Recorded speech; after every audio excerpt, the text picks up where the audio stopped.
স্বাগত সংবাদ যোগে। দিনের প্রধান সংবাদ ও তার বিস্তারিত বিশ্লেষণ নিয়ে আপনাদের সাথে আছি আমি রুবাইয়াত অদিতি। স্বাগত জানাচ্ছি সংবাদ যোগে। আমি মূল আলাপে যাবার আগে সহকর্মী সাজিদ সরকারের কাছ থেকে একটু জেনে নিতে চাই, আপনার প্রতিবেদনটি আমরা দেখছিলাম এবং এই প্রতিবেদনটি তৈরি করার জন্য নিঃসন্দেহে সময় দিতে হয়েছে, অনুসন্ধান করতে হয়েছে। কি কি বেরিয়ে এলো এই প্রতিবেদনটি তৈরি করার সময়? দিদি, আসলে এই বিহারি ক্যাম্প এমন একটি জায়গা যেখানে এক সময় পুলিশ বাহিনী ঢুকতেও তারা আসলে ভয় পেত। তবে 5ই আগস্টের পর আমরা দেখেছি যে যৌথ বাহিনী, বিশেষ করে সেনাবাহিনী, র্যাব এবং পুলিশ সমন্বয়ে তারা কিন্তু গেল 1 বছরে যে কটি অভিযান করেছে, শুধুমাত্র সেনাবাহিনীর কারণে এটা সম্ভব হয়েছে। এবং এর বেশ কিছু কারণ। এখানে আসলে যে কজন ব্যক্তি আসলে আধিপত্য বিস্তার করে রেখেছে, বিশেষ করে যাদের নাম এসেছে, এই ব্যক্তিগুলোর ছত্রছায়ায় কিন্তু আসলে এই কর্মকাণ্ডগুলো হচ্ছে। আর আপনি দেখেছেন যে এই 50,000 মানুষের বসবাসের এই জায়গাটিতে প্রায় চতুর্দিকে 70টির মতো গলি রয়েছে। অর্থাৎ পুলিশ বাহিনী যখনই এ সমস্ত জায়গায় অভিযানে গিয়েছে, এই গলিগুলো দিয়ে যে কোনো ভাবে খুবই সহজেই তারা কিন্তু আসলে যারা এই মাদক কারবারি থেকে শুরু করে বোমা বানানো, হাত বোমা বানানো, ককটেল বানানো যারা ভিতরেই করে, এই ছোট ছোট ঘরগুলোতে তৈরি করে থাকে, তারা খুব সহজে বের হয়ে যেতে পারতো।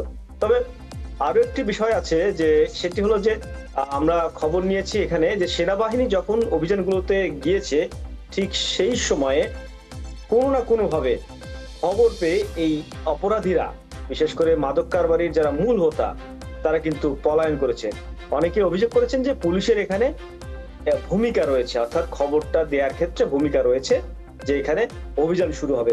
যার ফলে অনেকেই, বিশেষ করে মূল হোতা যাদের নাম এসেছে বুনিয়া সোহেল, চুয়া সেলিম সহ যাদের নাম বলে এসেছে পিচ্চি রাজা, ঠোঁট গোলাপি, এই ধরনের যারা শীর্ষ মাদক কারবারি, তারা কিন্তু নিমিষে বেরিয়ে গিয়েছে এবং পরবর্তীতে তাদের যারা ক্যারিয়ার মানে বহন করে এবং প্রকাশ্যে বিক্রি করার যাদের ছবি দেখছেন, এরা গ্রেপ্তার বা আটক হচ্ছে।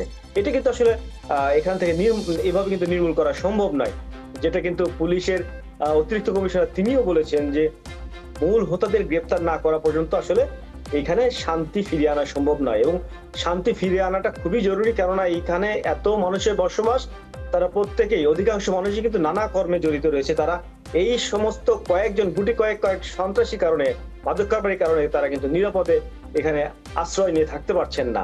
এই যে স্বাধীনতার পর তাদের এই যে দীর্ঘ বসবাস, এখানে কিন্তু প্রজন্মের পর প্রজন্ম বসবাস করছে, অনেকে কিন্তু এই শান্তিটা পাচ্ছেন না।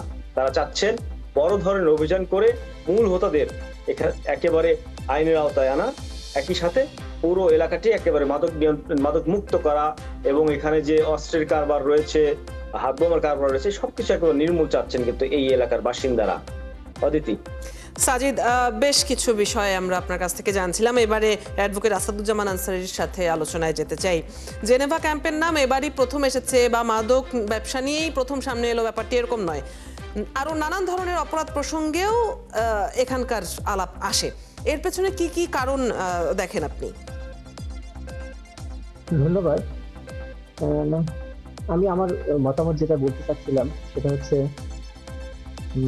আমরা আসলে অপরাধের মূল জায়গা আমরা অ্যাড্রেস করতে পারি না। আমরা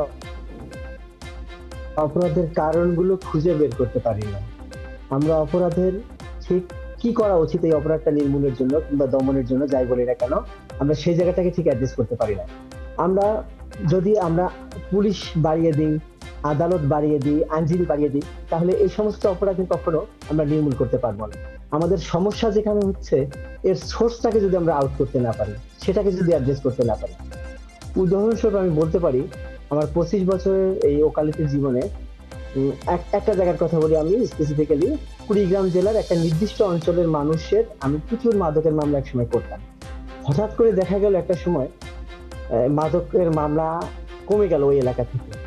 আমি জানতে পারলাম যে ওই সময় ন্যাশনাল সার্ভিস চালু হয়েছিল। এই ন্যাশনাল সার্ভিসের কারণে অনেকে মাদক ব্যবসা থেকে দূরে থেকে তারা ন্যাশনাল সার্ভিসে ঢুকে যাওয়ার কারণে মাদক থেকে সরে এসেছিল। তাহলে এখানে বেকারত্ব একটা সমস্যা, আমাদের অ্যাওয়ারনেসের বড় সমস্যা, আমাদের মধ্যে সচেতনতা তৈরি হয় না, নীতি নৈতিকতা শেখানো হয় না। স্কুল কলেজে আমাদের দেশপ্রেম কি এটা প্রপারলি শেখানো হয় না। অপরাধ কি এটা শেখানো হয় না। আমার অধিকার কি এটা শেখানো হয় না। রাষ্ট্রের প্রতি আমার দায়িত্ব কি এটা শেখানো হয় না। হ্যাঁ, যেটা শেখানো হয় সেটা পাঠ্যপুস্তকের বাইরে আমাদের কাছে শেখানো হয় না। এই জায়গাগুলো আমাদের অ্যাড্রেস করা উচিত।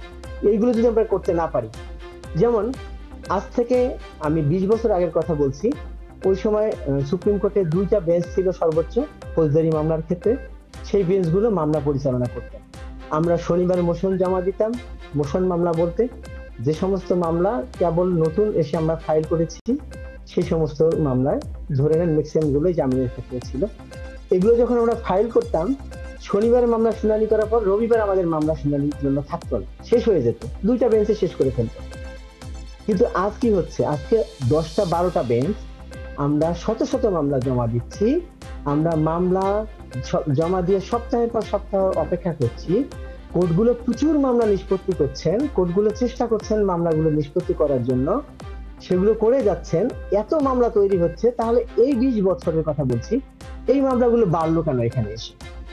আমরা কি বিচার আদালত বাড়িয়ে, বিচারক বাড়িয়ে, আইনজীবীদের সনদ দিয়ে, অনেক আইনজীবী বাড়িয়ে আমরা এগুলো বন্ধ করতে পারবো? আমাদের গবেষণা হয় না। আমাদের অপরাধগুলো কেন হচ্ছে তার গবেষণা হয় না। সে সমস্ত স্পেসিফিক অপরাধ নির্মূলে আমাদের কি করা উচিত সেগুলো নিয়ে গবেষণা হয় না। এবং সেইগুলো গবেষণা আমাদের ইনস্টিটিউশন থেকে হয়ে যদি আসতো গভর্নমেন্টের কাছে, তাহলে গভর্নমেন্ট সেগুলো নিয়ে পরবর্তী তাদের দিক নির্দেশনাগুলো ঠিক করতে পারতেন। কিন্তু দুঃখের বিষয় হচ্ছে সেগুলো কখনো হয় নাই, হচ্ছে না সেভাবে।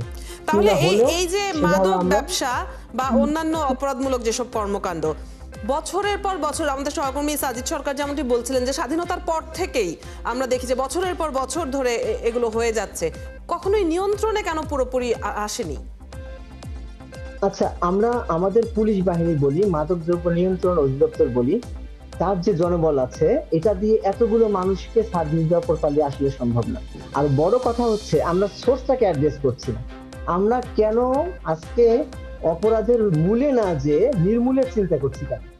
কোথা থেকে অপরাধটা হয়ে আসছে? আজকে বেকারত্ব বেড়ে যাচ্ছে, আজকে অ্যাওয়ারনেস নেই আমাদের, আজকে স্কুল কলেজে শেখানো হচ্ছে না অপরাধ কি, রাষ্ট্রের প্রতি আমার দায়িত্ব কি শেখানো হয় না, আমার অধিকারটা কি রাষ্ট্রের প্রতি সেটা শেখানো যখন হয় না একটা বাচ্চাকে, সে শিখতে পারে না, এটা সে জানতে পারে না। ওই জায়গায় যদি আমরা অ্যাড্রেস করতে না পারি, পুলিশ বাড়িয়ে আদালত বাড়িয়ে তো এটা সম্ভব না। সেই জায়গাগুলো আমাদের কাজ হচ্ছে না, ওইগুলো গবেষণা দরকার আছে। ওইগুলোর ক্ষেত্রে যদি আমরা গবেষণা করতে পারতাম, এই অপরাধের মূলটাকে যেতে পারতাম, সেই জায়গায় আমরা কাজ করতে পারতাম, তখন আমরা এখান থেকে বেরিয়ে আসার পথ খুঁজে পেতাম। তা না হলে দিনের পর দিন, আজকে গত 20 বছর ধরে আমি দেখে আসছি, আমার 25 বছরের পেশাগত জীবন, অপরাধ তো শুধু বেড়েই যাচ্ছে, কমছে না কেন? আদালত তো বাড়ানো হচ্ছে, হাইকোর্টে যতগুলো বেঞ্চ ছিল আজকে কতগুলো বেঞ্চ হাইকোর্টে, কতগুলো জাজ আজকে হাইকোর্টে, হাইকোর্টে আজকে এজলাস ভবন বাড়ানো হয়েছে, মামলা তো শেষ হচ্ছে না। কেন শেষ হচ্ছে না? আমরা মামলা শেষ করার চেষ্টা করছি, কিন্তু মামলা কেন হচ্ছে সে জায়গায় আমাদের কি কাজ করা, আমাদের গবেষণা হচ্ছে। সেখানে আমাদের কখনো কোনো সরকার প্রকৃতপক্ষে বাস্তবমুখী কোনো পদক্ষেপ গ্রহণ করেনি। আমাদের অনেকগুলো ইউনিভার্সিটি আছে যেগুলোতে এই ক্রিমিনোলজি নিয়ে, আমাদের ল ফ্যাকাল্টি বিভিন্ন সাবজেক্ট নিয়ে এগুলো গবেষণার সুযোগ আছে। এগুলো নিয়ে কতটুকু গবেষণা হয় আমরা জানি না, সেগুলো গবেষণা কতটুকু সরকার ইমপ্লিমেন্ট করে সেটা জানি না। তাহলে আরেকটা কাজের কথা হচ্ছে, আমাদের সোসাইটি অনুযায়ী জায়গা ভেদে কিন্তু অপরাধের প্রবণতা এক এক রকম, এক এক জায়গায় এক এক রকম। যে এই যে জেনেভা ক্যাম্পের নামই বারবার আসে, এটিও বলছিলাম যে একটা জায়গা, নির্দিষ্ট জায়গা কেন্দ্রিক অপরাধগুলো যেন ঘুরছে। সাজিদ, আপনার তো আইন শৃঙ্খলা বাহিনীর সাথেও কথা হয়েছে, এই ধরনের অভিযান কি চলমান থাকবে? আপনি যেটি বলছিলেন যে এই 1 বছরে অনেকবার অভিযান হয়েছে, সরকার পরিবর্তনের সাথে সাথে কি অভিযান আবার বন্ধ হয়ে যাবে কিনা, কি বলছে পুলিশ?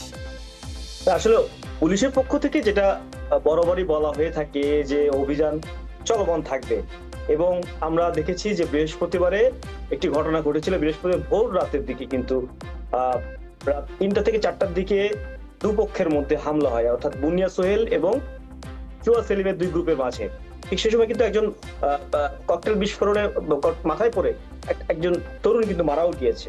এরপরে বৃহস্পতিবারে 1 দফা অভিযান করেছে পুলিশ, এবং পরদিন অর্থাৎ শুক্রবারও কিন্তু অভিযান করেছে। এই দুদিনে 14 জনকে যে গ্রেপ্তার করা হয়েছে, এর মধ্যে একজন গতকাল যাকে গ্রেপ্তার করা হয়েছে সে শীর্ষ মাদক কারবারিদের মধ্যে একজন। বাকি যে 13 জন বৃহস্পতিবারে আটক করা হয়েছে তারা কিন্তু এই সবাই আসলে প্রকাশ্যে বিক্রি করে, অর্থাৎ ওই এরা যে আপনি কিন্তু বলছিলেন যারা মূল দোকান ক্যারিয়ার নয়। হিসেবে যারা বিক্রির কাজটি করে। আচ্ছা, আমাদের একদম সময় যেহেতু শেষের দিকে, অ্যাডভোকেট আসাদুজ্জামান আনসারী, আপনি বলছিলেন যে অপরাধ নির্মূল করার দিকে আমাদের আসলে মনোযোগ কম, কিংবা সেটা নিয়ে স্টাডি করা, সেটা নিয়ে গবেষণা করা কম হচ্ছে। আমরা অনেক সময় দেখি এই যে অভিযানগুলো চলে, আটক হয়, বিচারও হয়, কোনো কোনো মামলা তো আসলে বিচার পর্যন্তও পৌঁছায়, আবারও তারা একই ব্যবসায় জড়ায়। আপনার কি মনে হয় যে তাদের পুনর্বাসন নিয়ে সরকারের ভাবা উচিত?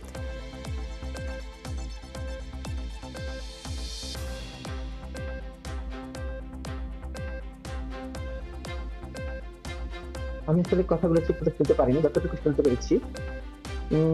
হ্যাঁ, এইগুলো নিয়ে আমি আগে যেমন বলছি, আগেই যে কথাটা বললাম যে পুলিশ দিয়ে এভাবে অভিযান চালিয়ে এই অপরাধগুলো কিছুটা কন্ট্রোল করা সম্ভব, এটা সত্যি। কিন্তু যদি আমরা অপরাধ থেকে বের হয়ে আসতে চাই, তাহলে আমাদেরকে অবশ্যই এর সোর্সটাকে অ্যাড্রেস করতে হবে। কেন অপরাধগুলো হচ্ছে, মানুষ কেন অপরাধ করছে, তার শিকড়ে আমাদের যেতে হবে। সেখানে আমাদের কাজ করার সুযোগ আছে, সেখানে গবেষণা করার সুযোগ আছে। যারা গবেষণা করবেন তারা তাদের গবেষণা প্রবন্ধ উপস্থাপন করবেন, সরকার সেখান থেকে ইমপ্লিমেন্ট করবেন, সেখান থেকে যেটা তাদের নেওয়া দরকার নেবেন। কিন্তু সেটা যদি কখনো এই অপরাধ পুলিশ দিয়ে, আদালত দিয়ে, আইনজীবী দিয়ে, স্টাফ বাড়িয়ে, আদালতের পরিধি বাড়িয়ে আসলে সম্ভব হবে না। যদি হতো সেটা, প্রত্যেকটা গভর্নমেন্ট চেষ্টা করেছেন অপরাধকে দমানোর জন্য, তাহলে অপরাধ আজকে এই পর্যায়ে আসতো না। একটা থানায়, যে থানায় আগে 10টা মামলা হতো, সেই থানাতে আজকে 200, 300, 400, 500 মামলা হচ্ছে। এই মামলাগুলো কেন হচ্ছে? এই মামলা তো অন্য কেউ করছে না, এই সমাজের মানুষরাই তো করছে। এই সমাজের মানুষরা যদি করে থাকে এই অপরাধগুলা, তারা কেন করলো? একটা ছোট্ট একটা উদাহরণ দিই। উন্নত দেশগুলোতে ধর্ষণের বিচারের ক্ষেত্রে তারা গবেষণা করে একজন ধর্ষকের উপর, যে সে কেন ধর্ষণটা করলো। আর আমাদের দেশে কি হয়, ধর্ষণ করলে তার শাস্তি কিভাবে দিতে হবে সেটাই আমরা সারাক্ষণ চিন্তা করতে হয়। তাহলে একটা মানুষ যদি কেন করছে, কিভাবে করছে, সেই জায়গায় যদি আমরা যেতে পারি, তাহলে আমাদের কাজ হতো। সেটা না করে আমরা খালি বিচার করার জন্য না, কিন্তু আমাদের সিস্টেমের জায়গাটাতে সেটা হলে আসলে তো অপরাধ কমবে না। যদি কমতো তাহলে অপরাধ কমতো। আমরা আমরা যদি উন্নয়নের কথা বলি, ওই আইনের দিক থেকে আমরা কখনোই এতটুকু উন্নয়ন না, আমাদের শুধু অবনতির দিকে আমরা গেছি। আপনারা প্রতি বছরে অপরাধের সেন্সাস দেখবেন, জি। প্রতি বছরের দিনের পর দিন এই অপরাধগুলো বাড়ছে, সব রকমের অপরাধ, শুধু মাদক না। আর মাদকের সাথে হতাশা, বেকারত্ব, এবং যেটি বলছিলেন আপনি, হ্যাঁ, এই যে বেকারত্বের প্রসঙ্গ আপনি বলছিলেন, একটা অপরিষ্কার, অপরিচ্ছন্ন একটা পরিবেশে এরা বড় হচ্ছে, সবকিছু মিলিয়েই একটা সামষ্টিক সমাধানের পথে যাওয়া প্রয়োজন, যেমনটি বলছিলেন অ্যাডভোকেট আসাদুজ্জামান আনসারী। অনেক ধন্যবাদ। সাজিদ, আপনাকেও ধন্যবাদ আমাদের সাথে যুক্ত হবার জন্য। দর্শক, কথা হচ্ছিল অতিথিদের সাথে, এবং এই ছিল আজকের সংবাদযোগে। আগামীকাল ঠিক রাত 10টায় আবারও দেখা হবে নতুন কোনো বিষয় ও তার বিশ্লেষণ নিয়ে। ৭১-এর সাথেই থাকুন।